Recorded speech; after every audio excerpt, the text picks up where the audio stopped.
നമസ്കാരം. Classmate online learning പ്രോഗ്രാമിലേക്ക് ഏവർക്കും ഹൃദ്യമായ സ്വാഗതം. നിങ്ങൾ ഞങ്ങളുടെ ചാനൽ സബ്സ്ക്രൈബ് ചെയ്തില്ലെങ്കിൽ ദയവായി സബ്സ്ക്രൈബ് ചെയ്യുക. ഒപ്പം അപ്ഡേഷൻ നോട്ടിഫിക്കേഷനായി ബെൽ ബട്ടൺ ക്ലിക്ക് ചെയ്യുക. Thank you. 10ാം ക്ലാസ് ഹിന്ദി പാഠഭാഗത്തിലെ 1ാം യൂണിറ്റിലെ 1ാം പാഠഭാഗം ബീർബഹൂട്ടി ആർണം ഹയർ സെക്കൻഡറി സ്കൂളിലെ പൂർവാധ്യാപകൻ ശശി മാസ്റ്റർ ക്ലാസ് എടുക്കും. कहानी एक अगले मोड में जाते हैं. देखिए, पेन में कुछ स्याही बची थी. उसे साहिल ने जमीन पर छिड़क दिया. नई स्याही भरवाने के लिए दोनों दुकान पर पहुंचे. एक पेन स्याही भर दो. साहिल से पहले ही बेला ने दुकान वाले से कहा, बेटा, स्याही की बोतल अभी अभी खाली हो गई है, अब तो कल ही मिल पाएगी. लेकिन आपने तो पेन में जो स्याही थी उसे भी जमीन पर छिड़क दिया. बेला बोली, बादल को देखकर घड़े को नहीं ठुलाना चाहिए. दुकान वाले भैया ने कहा और पूछा, कौन सी में पढ़ते हो? 5वीं में. साहिल ने ऐसे बुरे मन से बताया जैसे 5वीं में पढ़ना पाप हो. दोनों दुकान वाले भैया ने कहा,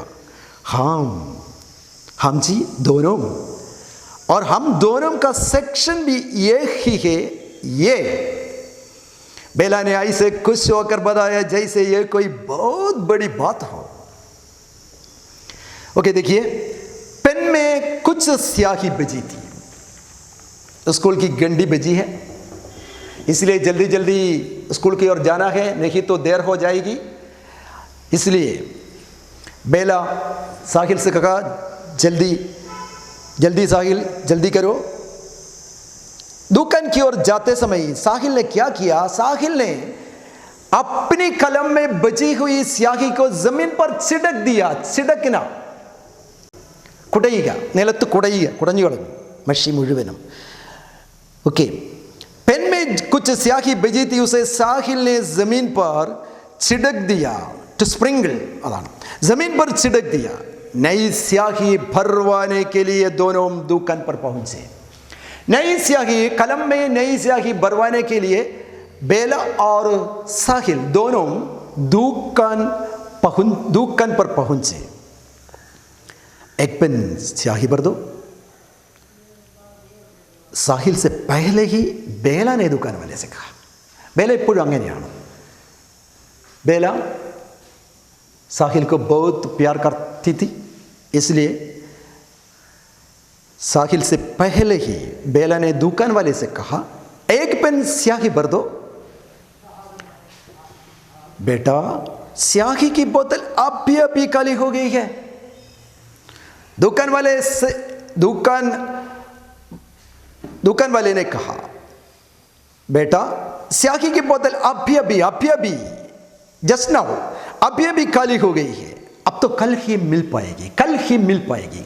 कल मीन्स टुमारो. कल ही मिल पाएगी. स्याही की बोतल अभी खाली हो गई है, कल ही मिल पाएगी. लेकिन इसने तो पेन में जो स्याही थी उसे भी जमीन पर छिड़क दिया. बेला बोली. लेकिन बेला ने दुकानदार से कहा, जी, इसने, साहिल ने पेन में जो स्याही बची थी उसे भी जमीन पर छिड़क दिया. दुकानदार ने कहा, बच्चों, बादल को देखकर घड़े को नहीं ठुलाना चाहिए. बादल मीन्स मेघों को देखकर हमारे पास जो गड्ढा है, पानी का गड्ढा है, उस गड्ढे को नहीं ढुलाना चाहिए. ढुलाना मीन्स കമിഴ്ത്തുക, പാത്രം കമിഴ്ത്തരുത്. ആകാശത്ത് മേഘങ്ങളെ കാണുമ്പോൾ മഴ ഇപ്പോൾ പെയ്യും എന്ന് കരുതിയിട്ട് വെള്ളവും പാത്രവും കമിഴ്ത്തി കളയരുത്. किसने कहा? ये दुकानदार ने बच्चों से कहा. बच्चों, बादल को देखकर घड़े को नहीं ठुलाना चाहिए. വളരെ വലിയൊരു ആശയമാണ് ഇതിൽ നിന്ന് വരുന്നത്. അത് നമുക്ക് പരീക്ഷയ്ക്ക് ചോദിക്കുന്നതാണ്. पैराग्राफ तന്നിട്ട് पैराग्राफിൽ നിന്ന് ചോദിക്കും ചിലപ്പോൾ എന്താണ് बादल को देखकर घड़े को नहीं ढुलाना चाहिए। इसका मतलब क्या है? इसका मतलब क्या है? बादल को देखकर घड़े को नहीं ढुलाना चाहिए। किसी बात पर केवल अनुमान लगाकर काम करना ठीक नहीं है। इसका मतलब यही है कि किसी बात पर केवल अंदाजा लेकर या अनुमान लेकर काम करना ठीक नहीं है। पहले हम असलियत को पहचानना चाहिए। पहले हम असलियत, वास्तविक स्थिति, ये तो असलियत, वास्तविक स्थिति को पहले पहचानना चाहिए। ഒരിക്കലും നമ്മൾ യഥാർത്ഥ സ്ഥിതി മനസ്സിലാക്കാതെ എടുത്തു ചാടി പ്രവർത്തിക്കരുത്. अदानी പറഞ്ഞതിൻ്റെ ആശയം. इसका मतलब यही है कि किसी बात पर केवल अनुमान लेकर काम करना ठीक नहीं है। पहले असलियत को पहचानना ज़रूरी है। इस दूसरे अर्थ इसी प्रकार है, बिना सोच विचार करके हमें कुछ नहीं करना चाहिए। बिना सोच विचार करके हमें कुछ न करना चाहिए. ആലോചിക്കാതെ പ്രവർത്തിക്കരുത്. ആദ്യം നമ്മൾ ആലോചിക്കണം.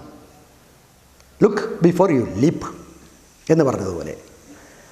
അപ്പോൾ വളരെ പ്രസക്തമായ ഒരു കാര്യമാണ് ആര് പറഞ്ഞിരിക്കുന്നത്? കച്ചവടക്കാരൻ പറഞ്ഞിരിക്കുന്നത്. बच्चों बादल को देखकर गड्ढे को नहीं डुलाना चाहिए. बॉक्स में एक प्रश्न है, देखो. बादल को देखकर गड्ढे को नहीं डुलाना चाहिए. दुकानदार ने ऐसा क्यों कहा? दुकानदार ने ऐसा क्यों कहा? എന്തുകൊണ്ട് കച്ചവടക്കാരൻ ഇങ്ങനെ പറഞ്ഞു? साहिल ने नई स्याही भरवाने के लिए अपनी कलम में जो स्याही बची थी उसे जमीन पर छिड़क दिया. साहिल ने क्या किया? साहिल ने अपनी कलम में नई स्याही भरवाने के लिए अपनी कलम में बची हुई स्याही को जमीन पर छिड़क दिया, लेकिन दुकान में स्याही नहीं थी. दुकान वाले ने क्या कहा? दुकान वाले ने कहा स्याही की बोतल अभी अभी खाली हो गई है, कल ही मिल पाएगी. इसलिए दुकानदार ऐसा कहता है. അതുകൊണ്ടാണ് കച്ചവടക്കാരൻ ഇങ്ങനെ പറയുന്നത്. ओके. दुकानदार ने बच्चों से पूछा, कौन सी में पढ़ते हो तुम दोनों? कौन सी में पढ़ते हो? कौन सी क्लास में पढ़ते हो? कौन सी कक्षा में पढ़ते हो? 5वीं में. साहिल ने ऐसे बुरे मन से बताया जैसे 5वीं में पढ़ना बहुत बड़ा पाप हो. साहिल ने इसी प्रकार कहा, 5वीं में पढ़ना साहिल की राय में एक बहुत बड़ा पाप जैसे होते हैं, लेकिन साहिल के मन में बहुत बड़ी परेशानी होती है. क्यों? कलम में स्याही नहीं है. स्याही के बिना स्कूल में कैसे जाऊं? अभी देर हो गई है स्कूल में पहुंचने के लिए. आज मास्टर जी ज़रूर पीटेंगे. स्याही के बिना कैसे लिखूं? इसलिए साहिल ने ऐसे बुरे मन से, വളരെ മനോവിഷമത്തോടു കൂടിയാണ് സാഹിൽ പറഞ്ഞത്. 5वीं में दोनों, दुकान वाले भैया ने कहा, दोनों 5वीं में पढ़ते हो? हम दोनों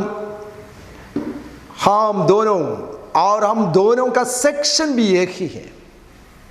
बेला ने कहा, हम दोनों और हम दोनों का सेक्शन भी एक ही है. ये बेला ने ऐसे खुश होकर बताया जैसे यह कोई बहुत बड़ी बात हो. बेला ने इसी प्रकार कहा, ये 5वीं में पढ़ना और एक ही सेक्शन में पढ़ना बहुत बड़ी बात हो. इसी प्रकार बेला ने कहा, बेला ने ऐसे खुश होकर बताया जैसे ये कोई बहुत बड़ी बात हो. बेला और साहिल दोनों पहली कक्षा से लेकर 5वीं कक्षा तक एक ही स्कूल में, एक ही क्लास में, एक ही डिवीजन में, एक ही बेंच पर पास बैठकर पढ़ते थे. ये दोनों की विशेषता तो यही है. दोनों एक ही स्कूल में पहली कक्षा से लेकर 5वीं कक्षा तक एक ही स्कूल में, एक ही क्लास में, एक ही डिवीजन में, एक ही बेंच पर पास बैठकर पढ़ते थे. क्लास में दोनों पास बैठते थे. बेला और साहिल क्लास में पास पास बैठते थे, कॉपी में काम करते तो दोनों कॉपी में काम करते थे। Copy means notebook. कॉपी में काम करते तो दोनों कॉपी में काम करते थे। बेला कॉपी में लिखती तो उसी समय साहिल भी लिखता। किताब पढ़ते तो दोनों किताब पढ़ते, बेला और साहिल। बेला किताब पढ़ते तो साहिल भी किताब पढ़ते, बल्कि पाठ भी एक ही पढ़ते, लेकिन ये दोनों पाठ भी एक ही पढ़ते। उदाहरण के लिए देखो, साहिल चमकुड़ी सन 57 में वो तलवार पुरानी थी, ये एक कविता का शीर्षक है। बल्कि साहिल चमक उड़ी सन 57 में ये वो तल पुरानी थी एक शीर्षक है। पढ़ता तो बेला भी चमक उड़ी सन 57 में वो तलवार पुरानी थी पढ़ती थी। बेല ഏതൊരു പാഠമാണോ ഏതൊരു ടൈറ്റിലാണോ അവൾ വായിക്കുന്നത് അതേ സെയിം ടൈറ്റിൽ സാഹിലും വായിച്ചിരുന്നു. അതാണ് പറഞ്ഞതിനർത്ഥമുള്ളൂ. बेला कहती बहन जी पानी पीने चली जाऊँ, बहन जी मैं पानी पीने चली जाऊँ. उस समय साहिल भी खड़े होकर कहता बहन जी पानी पीने चला जाऊँ. വെള്ളം കുടിക്കാൻ പോയിക്കോട്ടെ എന്ന് സാഹിൽ പറയുമ്പോൾ ഉടനെ ചാടി എഴുന്നേറ്റ് ബേലയും പറയും. ഇതായിരുന്നു അവർ തമ്മിലുള്ള ഐക്യവും സ്നേഹവും. അതാണ് ഈ കഥയിൽ പറയുന്ന വളരെ പ്രധാനപ്പെട്ട കാര്യം. जीवन में दोस्ती का महत्व दिखाने वाली एक कहानी है ये.